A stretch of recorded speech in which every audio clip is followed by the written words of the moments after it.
good or bad behavior after all. And number 3, it complements ang atong need. Masatisfy na itong ato ang level of anxiety. Okay, so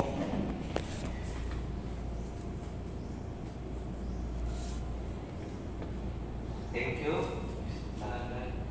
We have Princess May, Nikki. Uy, ano po, giviwan tayo ng defense mechanism kung saan yung purpose or definition. Madam. Madam.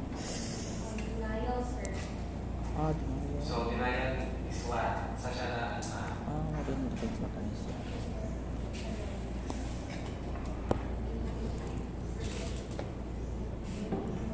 Pagdara siya ba doon? Repression na lang, sir. Sige po, ma'am.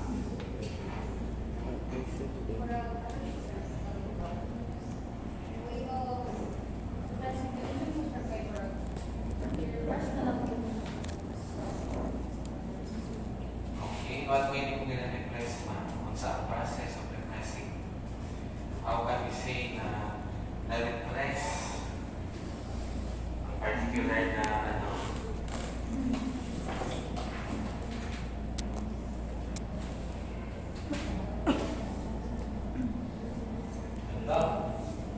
Okay. Wala friend?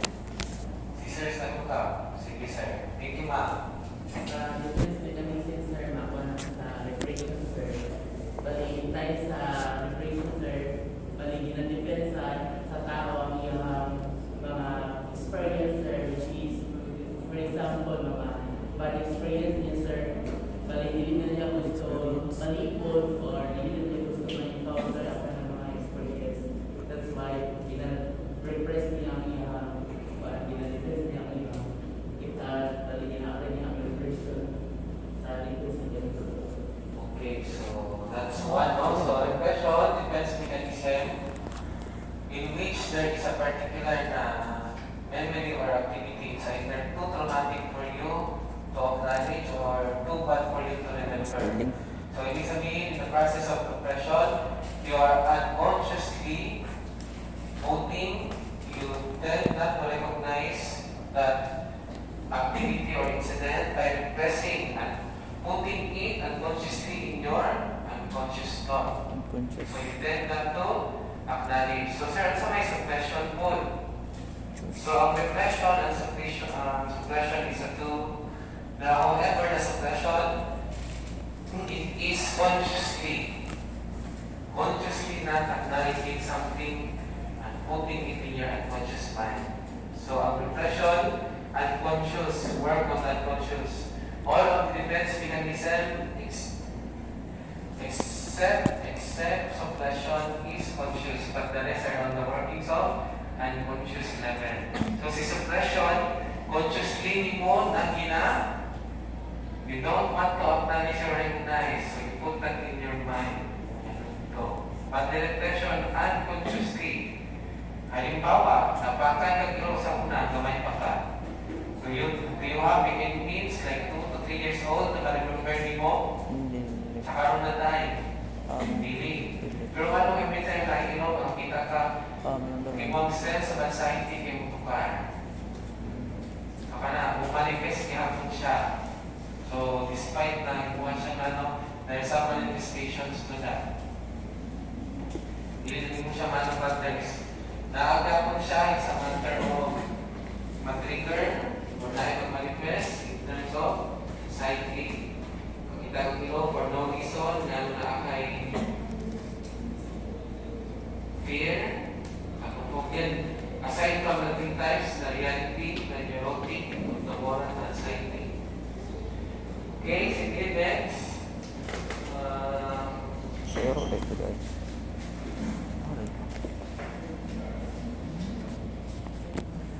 Galicia. Sir, there are 5 na psychosexual stages kay Freud. Sa oral na stage, sa mga characteristics. Psychosexual. O kung over-fixated or not fixated or deprived, sa may tapos sa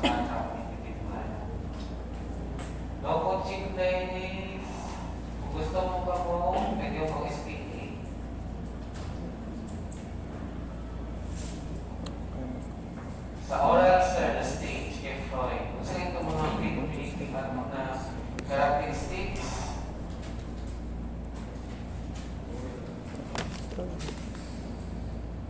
Yes, sir, call a friend.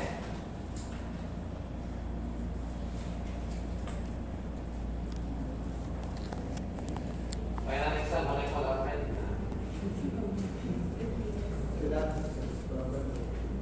Sir, bitasan ko. Yes, sir.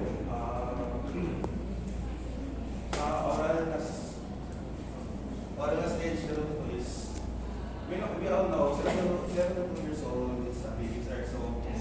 one of the source of interaction of this stage is our mouth. So, doon po lahat napupunta yung mga informations and nakakuha na kami ng mouth. Okay, so technically first, aside from it's about the source of pleasure. So you have to remember Freud works on pleasure principle and satisfaction. So there are two parts. Thank you, sir. Next question. Sa utol,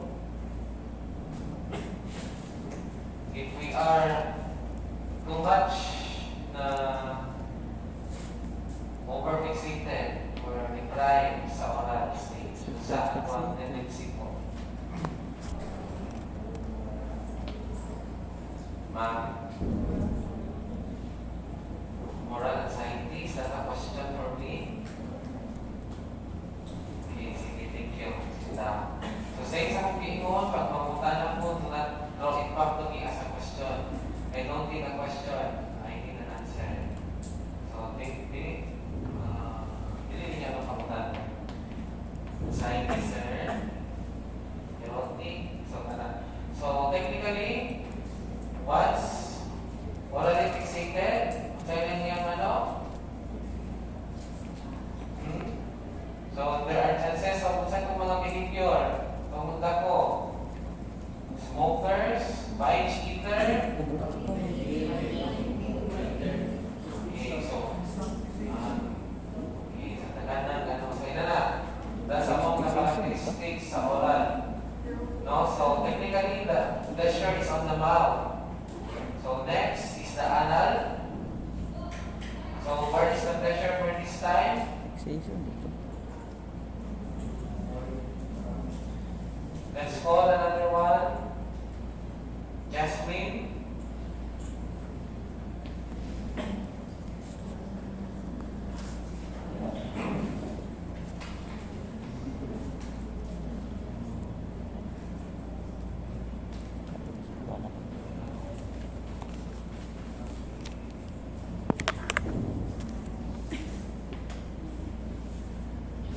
Hindi na siya ano. Saan ka nag-source sa anal?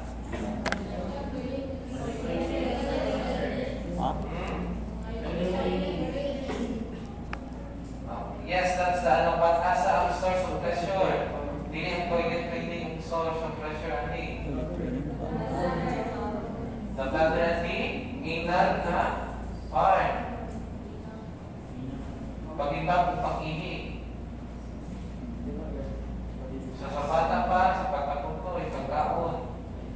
Next, mabalik na po siya sa pag-ibang pag-ihi. That's why, ma-remember na ito, na toilet cleaning. Too much or less food, ginagawa po siya fixation. Di ba, pag too much na ano, eating too much na disorderliness, na IOCD, so on and so forth. Pabaliktaran po, na-decline, messiness, o pagkadama. So, muna na siya. Kung hindi ma-address ang ano sa anal na stage. So, kung hindi sa just pressure, so, hindi na ito ano sa kung ano. Okay, next.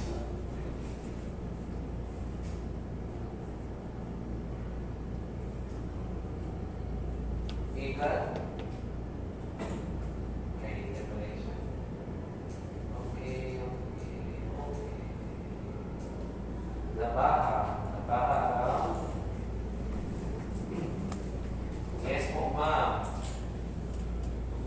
According kay Adler, kung saan yung mga tao, ma'am, in this point of view, kung saan atong hindi pag-anak sa ato According to Adler, we believe that humans are one at our birth.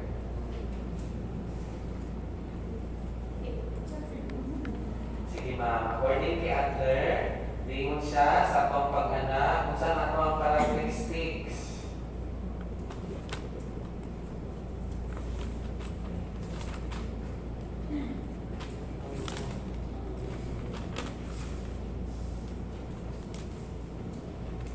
Get it, ma'am? Okay. So, technically, Adler believes that humans are born with inferior bodies. That's why naa siya yung concept na striving for success or superiority. So, yan ang ato ang kay Adler. And also, Adler has been atong sa birth or family constellation. Dili na nung last exam, nagkaroon sa last H1H. So, di ka siya from the start. From the start. So please do familiarize the terms, the concepts that you are reading. Hindi lang short term. Long term na ito na siya. Kailangan kung magpaligid sa inyong wall of papel, kailangan nyo buhatan nyo. Gusto mo mag-record na inyong boses, samtang nagbiyahe mo, pwede po. Kung mag-group study mo, that's very much welcome. So sama sa kingon kayo, it is a survival of the fittest. Ecosystem. Pwede na, we have to adapt, we have to assimilate kung saan level ng condition. Okay, so hopefully, refresh mo sa inyong class na itong it's good to see students borrowing books from the library. It's good to see students so from time to time visits library. So hopefully, I can see a lot more during mga times. Sige, so now, let's go to the next school of thought. Ang atong discussion also on behaviorism. So when we say behaviorism, kung saan atong nasabta, sa labas nilang mga purpose. Behaviorism po, ma'am. Yes, ma'am.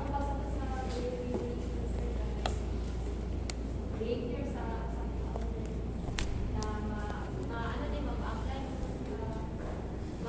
mo sa buwan. Okay, thank you. Based on details as well,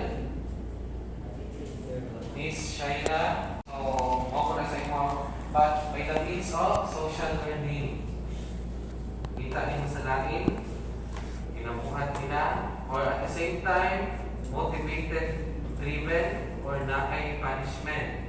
So, diha ako pa sa mga concepts sa akong point of discussions karon regarding kay Ivan Pablo with the classical conditioning. So, kita na nakapasa sa classical conditioning. Tapos, nag-pista classical conditioning. Araw na akong nagpasa. So, kung saan ako pasa, unang buwan na tayo after our discussion. Kung saan sa classical conditioning, disilagan,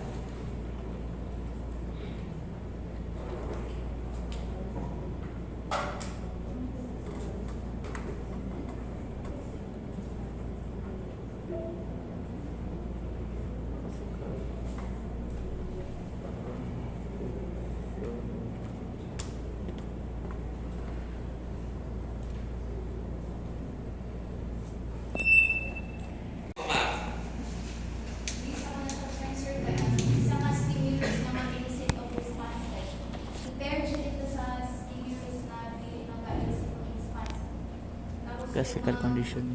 Mag-interact na sila is non-neutral na walang understanding is dituan na mabuo ang condition stimulus na dito na po makita ang desired response.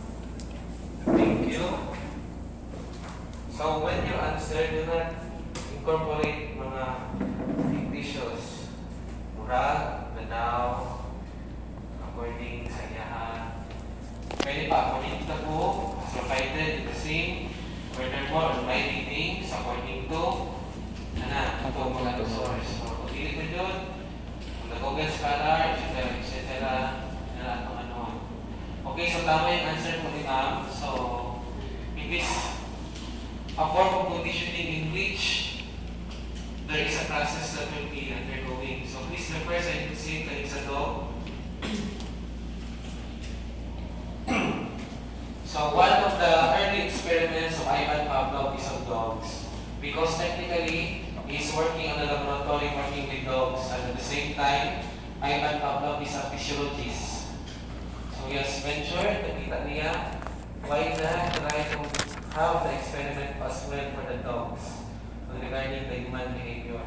Okay, unahin na siya sa mga iro, sa iyong work, they tend to measure the level of the saliva, ang laway sa iro, sa saliva of the dogs. On a particular na katong mga sa pouch na yung i-measure nila. So, muli siya, nanon ni Pavlov regarding the classical conditioning. First, the aim is to have a condition, particular course of action or behavior. So, yan goal nili, ang bell, paglaway ang aso. So, technically, the first, when you see on the diagram, so when the dog sees the food, it is the natural or the unconditioned stimulus. Ibig sabihin, hindi siya condition. It's the natural and as well with the unconditioned response. So technically, pag makakita o pagkaon ng ilo, maglaway ang ilo. And if you will notice on the next, there is this before conditioning, nakita ninyo ang whistle, it works or either is bell or sa whistle or bell or the metronome. So this is the neutral stimulus. So start na to, nagyano ang bell or ang whistle. However, there is no response from the dog because wala kanya na-associate ang anything with the whistle. So isa lang man siya, usa man siya. Along the way, model siya process or the acquisition. The acquisition is the process of having the neutral stimulus, no? Paired with the conditioned stimulus. So, whistle ng food, response ng aso, maglaway. Eventually, imong balik-balikon, balik-balikon. Until such time, kita mo let's try. So, on the last diagram, without the food na, it's just the whistle. And technically, along the way of the process of acquisition, the dog, na-connect na niya ang whistle of ang food. So wala na rin na stimulus, it's just the whistle. And along the time, aware na ang aso pag whistle, ulit sa food. Uwi na. Na-condition na siya ba? Laway. For example, let's take the, on the first day in the classroom na setting. First day of school, nagpakuha ko 1-4. Mga siya kung mga estudyante. Question, nasa nito ang unconditioned stimulus? Nagpapuwag. Ito siya. Okay, so the unconditioned stimulus is nagpakuha ko 1-4. The response is the after effect or the action. So, siya.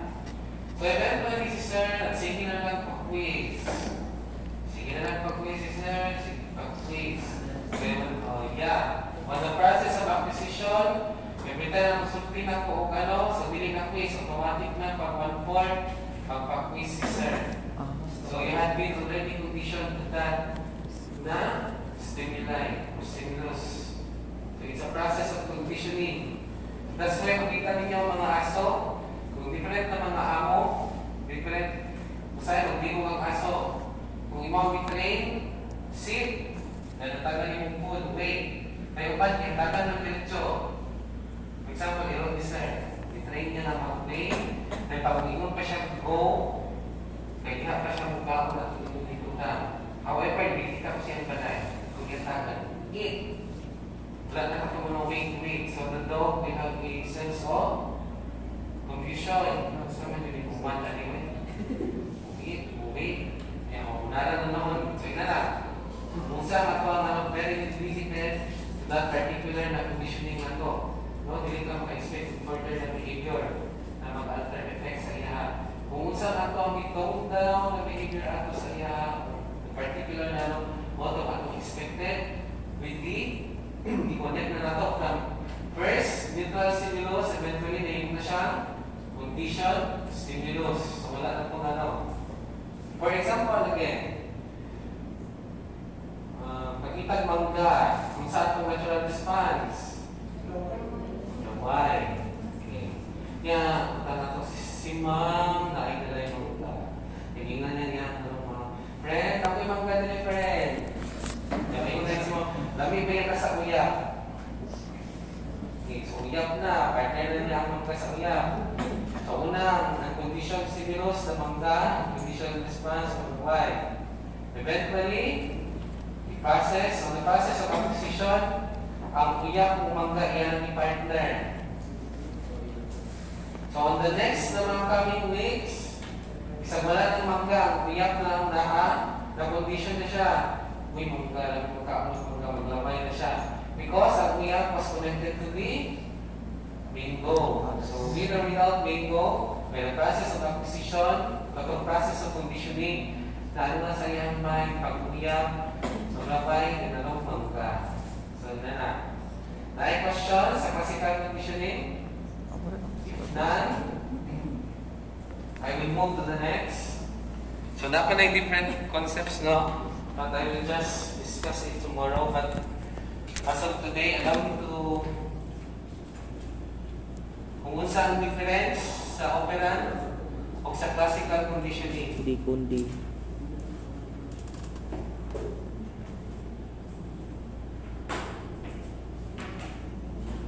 Hi, it's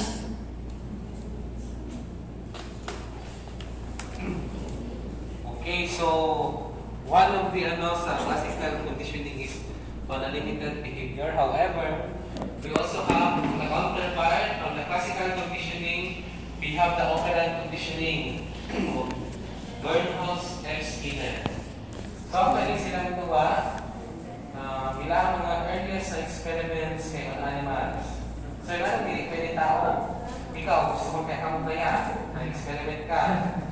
So, mga na siya, no?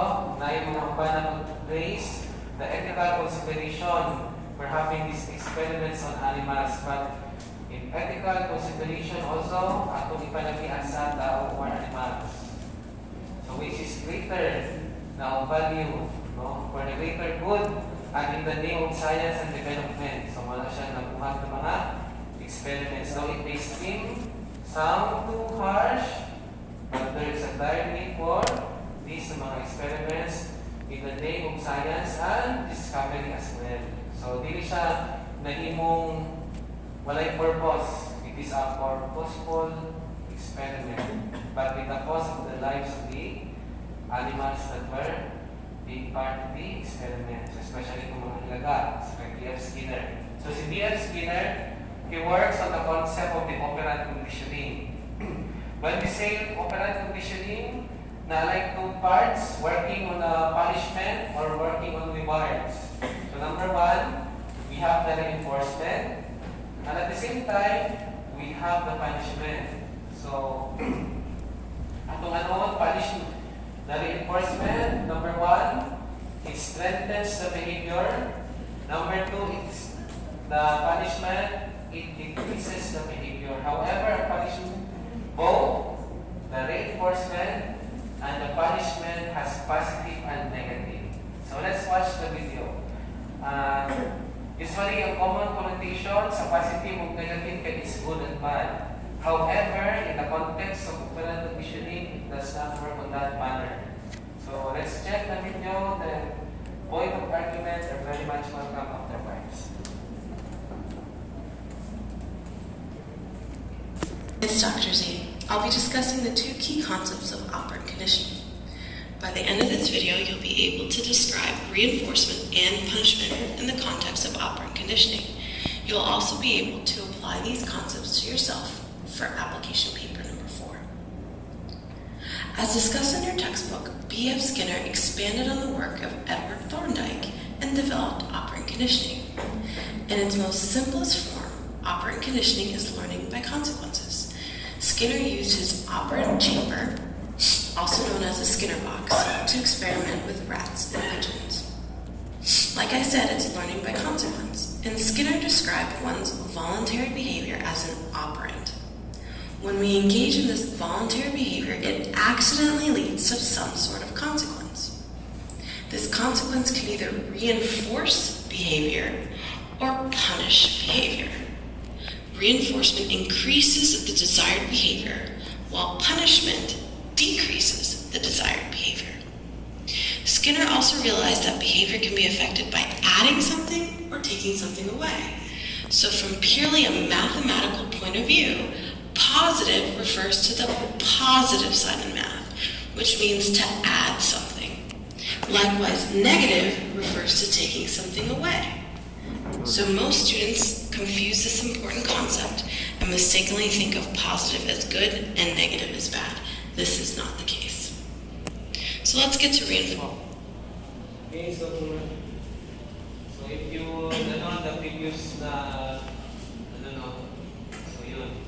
So please take consideration for that two factors when we say positive and negative. When positive, we add something, so sa reinforcement, we add something to increase the desired behavior at itagdag sa positive reinforcement. However, for the negative reinforcement, we still increase the desired behavior. We don't decrease. We increase the behavior, but we take something away to increase the behavior. So, dili siya good and bad na concept. So, ito na siyang Tagalog. The same with the punishment, it works. Ang punishment, ang ilang sa reinforcement, reinforcement to increase or to strengthen a particular behavior ng balik-balikong buhaton. Si punishment to decrease as much as possible kung pwede mawala a particular na behavior. So, the same with the punishment later. Let's check.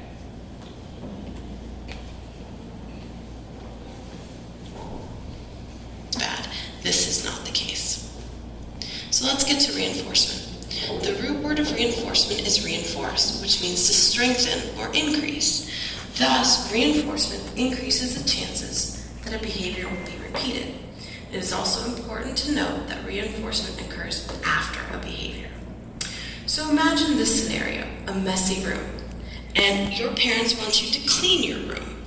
There are two ways that your parents can use reinforcement to increase your behavior of cleaning your room.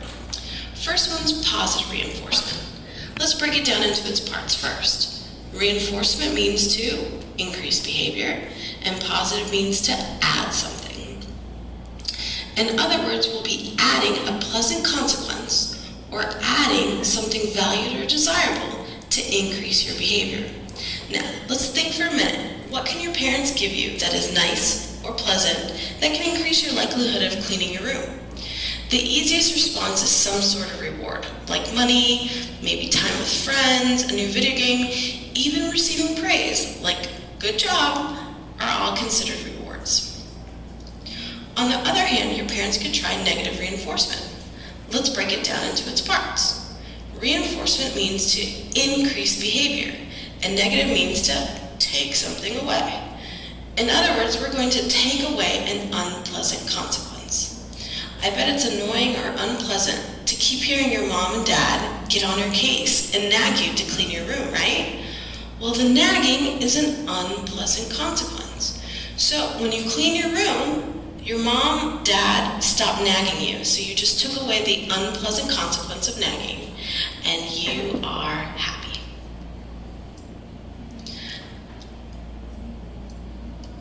Now let's go to punishment.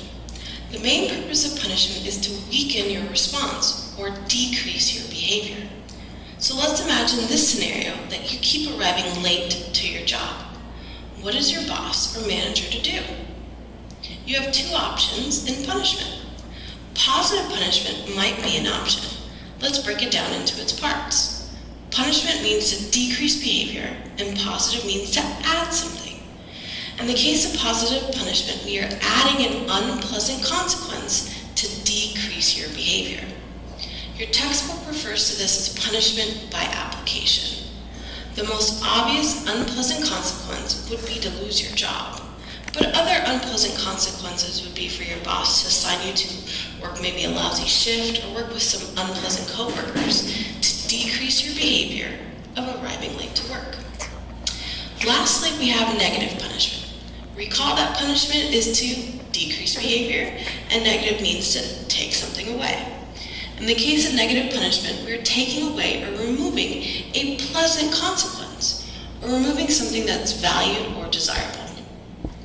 Your textbook refers to this as punishment by removal. Employee discounts are often pleasant consequences or perks of any job. So, with negative punishment, your boss can decide to temporarily suspend or completely take away your employee discount to decrease your behavior of arriving late to work. So now, for application paper number 4, one of your questions will be to provide a personal example for each type of reinforcement and punishment. I look forward.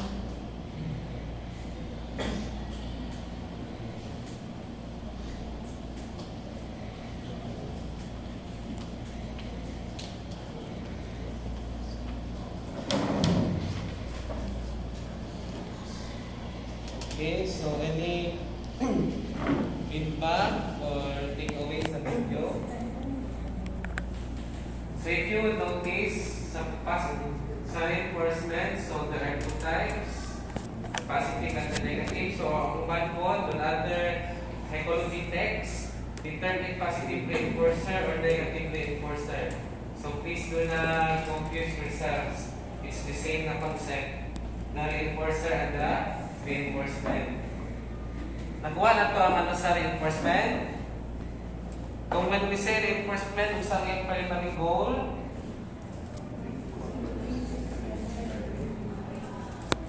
Ito? Okay, so ang classical conditioning kanina at the first is just technically in the stimulus and weak condition. No? However, in the operant condition, it works with rewards and punishment. So, ang una na itong anoon is the reinforcement. So, ibig sabihin, reinforcement, whether positive or negative, it increases the desired behavior. So, dili siya gila-decrease. So, do not relate the negative with bad. So, always, ang atong anong murag math. Kung positive, i-add, negative, i-subtract. So, kung positive reinforcement, we add particular na katong consequence. Sa negative, we remove, we take away something to increase the behavior. For example, in the class keeps having a good na academic performance. Unsa kaya ang possible na positive reinforcement result?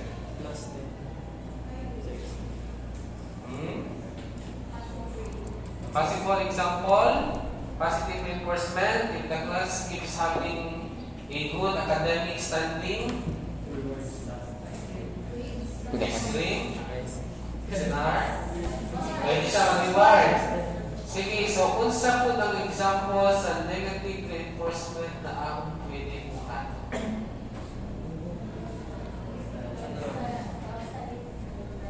Anyone? Sa negative reinforcement, in the context of negative reinforcement, what would I do to increase your disabling behavior, academic performance, and at the same time, negative reinforcement akong bukaton?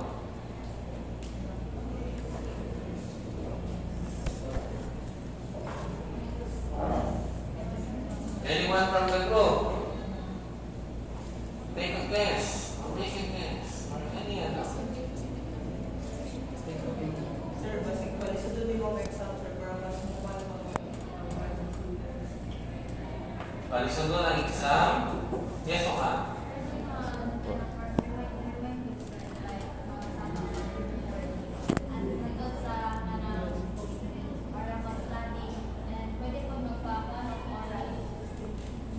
Okay, sige. In the negative reinforcement, taking away something but increasing the behavior. So, sa kaya kung pwede i-take away that if you still continue to do good. Yun. So, number 1, dito maka-quiz. Okay, you have good grades or good academic standing. Technically, I will suppose to give quiz, a long quiz, however, delete na lang. So I take something away, but still, it increases the desired behavior. However, kung poor na ito ang academic performance, so kung sa punishment, it is an action, positive. So sa positive, pwede mag-yaw-yaw si sir, makasamaan, o Muna ang positive punishment. Ang negative punishment, it is removing away particular na mga katong privileges. For example, wala tayo 5-minute break. Tuloy-tuloy. Wala na mo yung So yun na lang. Sa punishment, ang positive, there is a course of action. Sa negative, ginagawa ang particular na mga privileges. O kanang So, kung sa balay, kung mag-review ka, so na-regard yung positive. Kung balay mag-review. On the other hand, na-imagine na ninyo ang baka sa inyong inahan pag di ka mag-review. So, kung maka-award ka, so you take away the consequence of not cleaning. So, instead, you do the cleaning. Mulang, naluwas ka sa awarding inahan. So, nakalipin sa inyong room at the same time, you emit katong consequence na possible na kasaban ka sa inyong mama. However, wala din ka ng limpyo. So, mag-punish na. Positive punishment, action, ka-award, kasabahan ka ni mother, kundi mag-unalan. Ang negative punishment, dili ka pwede mag-cellphone for 1 month. Ang motor, igarahi ang siya sa likod. Hindi ka pwede mo gamit. So, something that is taken. So, punishment, kung negative punishment, so di na yung buhatong usap. Katong dili ka mag-review. Mag-review ka para kuha na kung yung balik itong cellphone or ang motor na pwede ka makagamit. Or kung dili, positive punishment, kaya naka-award ka, dili na kung di mo gusto ito naman, kasama ka balik. So, more likely, decrease ang imuhang pagiging messy. So, naging sa class, under negative reinforcement, sir, so damag, di ako na ikaali. Kimahato ka magkasanangin. So, basta you do the action, the desired behavior increases with either the positive or the negative action. So, sa punishment, increases behavior whether in a manner of positive or negative punishment. Nakuha na ito ang concept or let's go with the reinforcement. Any questions? Sige daw. Any questions or clarifications?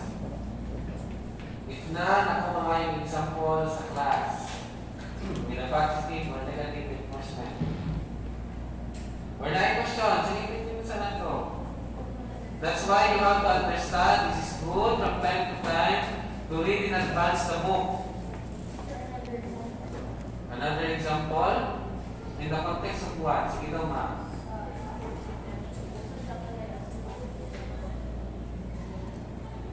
But sa mga example ay sa school, sa balay.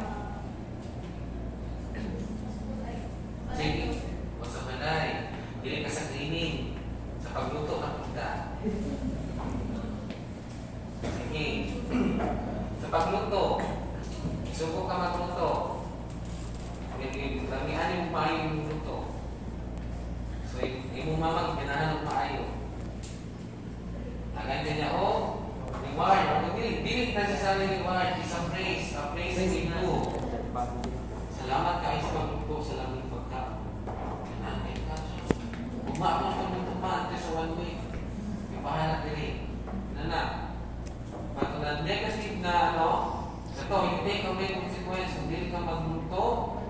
Kasi possible may tabo. Sabay. Hindi sa kasapaan, sa pa. Nag-away mo sa iyong papa. Sa bahay na sa iyong mga igsuon. Wala ko yung makaon. So, kana you tend to take away the consequence. So, muna siya, magluto ka. Whether namit yung luto or whether namit na lang, magluto ka. So, kana siya ang negative. So, sa punishment, isubo ka magluto, wala ka nagluto. Labayan kang kandiro. Paling mo. So, that's a positive punishment. Kung yung mama ay maglakad yan niya, mag-violin, ay hindi ka pwede mong violin. So, i-decrease. Para sa next time, magluto na ka, makakultur ka sa iwang, muhatunon. Dinasay, very good, sa positive. When we say positive, kung saan ito siya? I-add. Adding something. Kung saan na mag-decrease sa behavior. Sa to, kung saan mag-decrease sa behavior, the reinforcement or the punishment? Punishment. The punishment. So, the one that will increase the behavior is the reinforcement, whether in the form of positive or negative reinforcement. Sige. So, nakuha na ito ang concept? Wala. Okay, so tomorrow I will have set of examples. Let's try a quiz on this sa mga examples. Para ano tayo. And at the same time, katong sa classical conditioning, let's have an exercise as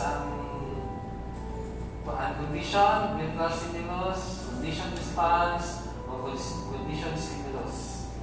Then please do tend to your readings para sabay sa itong pacing. Then the company actually, the extinction, even the process of reward, fixed ratio, the interval. So nato na siya. So please, nasa itong SIM. Ang entire SIM, na-download na ako sa Bibilearn, nasa sa folder sa SIM instructional manual. Malay-lain mo ng folder na ka na. SIM lang yun from week 1 to the very last. Sige, so hopefully, kung di ba mo pakalaw, please, a lot of books in the library are waiting. Na yung mga very wonderful books for your readings. At mas reliable pa siya compare sa Wikipedia. So, do not read sa Wikipedia, and read na siya verified the information. Like anyone can get the information in the Wikipedia. Okay? Any more questions? If none, I will not hold you any longer. Let's end with a prayer. Please, extend the wrong. That's for all. SW122.